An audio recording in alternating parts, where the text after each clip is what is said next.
Boondocking, solar panels, and lithium batteries are a huge topic for RVers. But what about when you've got trees blocking the solar panels? Today, we're going to talk about the things that we do to conserve energy when we're camping in the forest.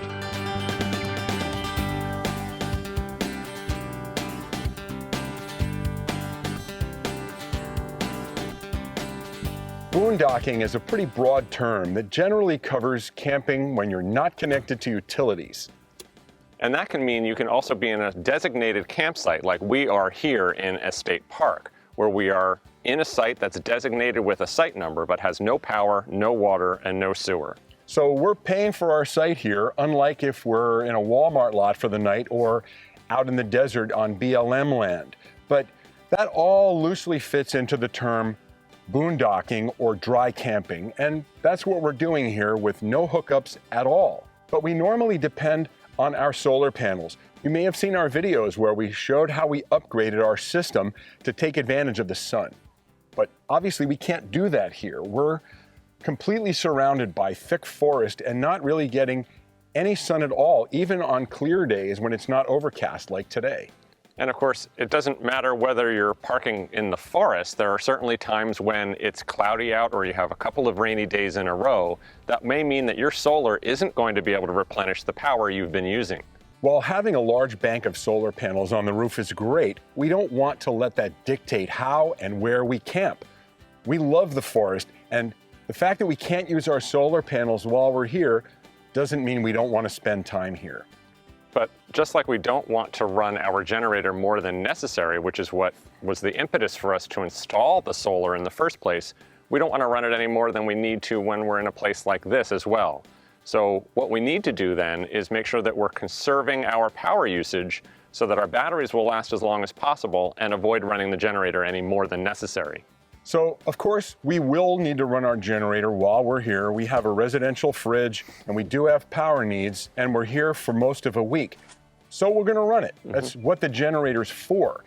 We're going to give you some tips now about how we minimize the need to run the generator by minimizing our power usage. And the first thing we're going to do is try to skew toward lower power usage devices, like our iPhone or iPad instead of our laptop computers. Using those actually is a power benefit in two ways. One, they use less power to operate in the first place, so they run for longer than a typical laptop will. And secondly, because you can charge them up off of a 12-volt plug, you don't need to worry about using the inverter to generate power. So that's much more efficient to be able to just plug in a little 12-volt charger into a cigarette lighter and charge your phone or iPad back up. Now, part of this involves planning our work. So we design websites for a living, and like many people who are RVing full or most of the time, they work from the road and they need connectivity and laptops to do their jobs. But we can plan for that. So we were on a full hookup before we came here. We edit videos also, and that's a very power-intensive task. Editing videos on a computer heats it up, spools up the fans, uses a lot of power, so we edited video before we came here, knowing that while we're here, we'd like to try to avoid that if we can.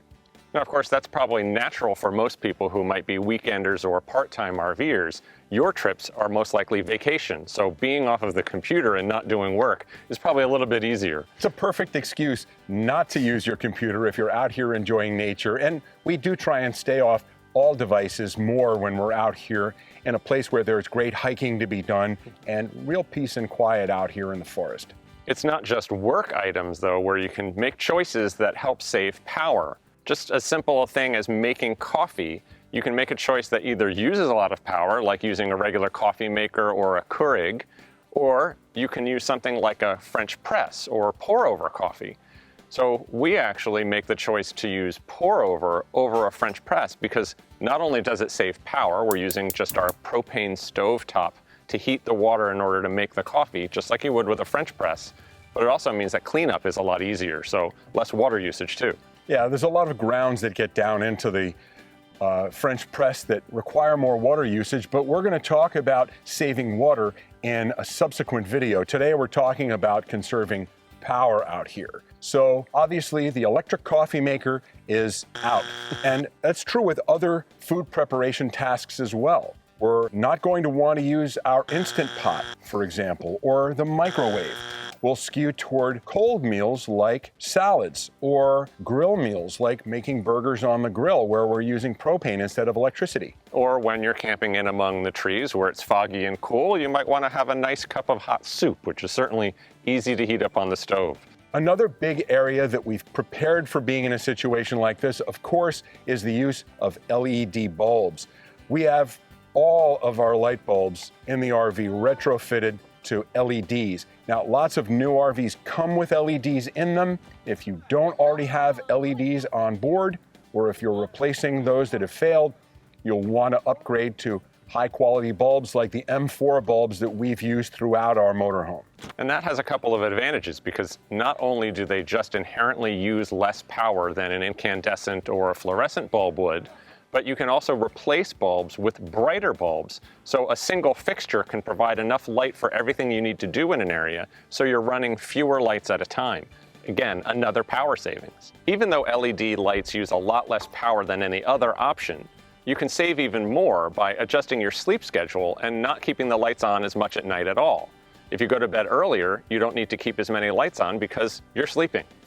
And when you get into bed, if you've made your bed with warmer bedding options like flannel sheets or a down comforter, it also means you don't need to be running any heat options overnight. So that furnace, while yes, it's using propane in order to generate the heat, also needs 12-volt power to run the fan to blow that heat on you. So staying warm in bed means you don't need to keep your heat either set as high or on at all if you're lucky. We've installed an auxiliary heater that runs off propane with zero electricity use. And that way we can keep ourselves warm overnight and use no electric power whatsoever.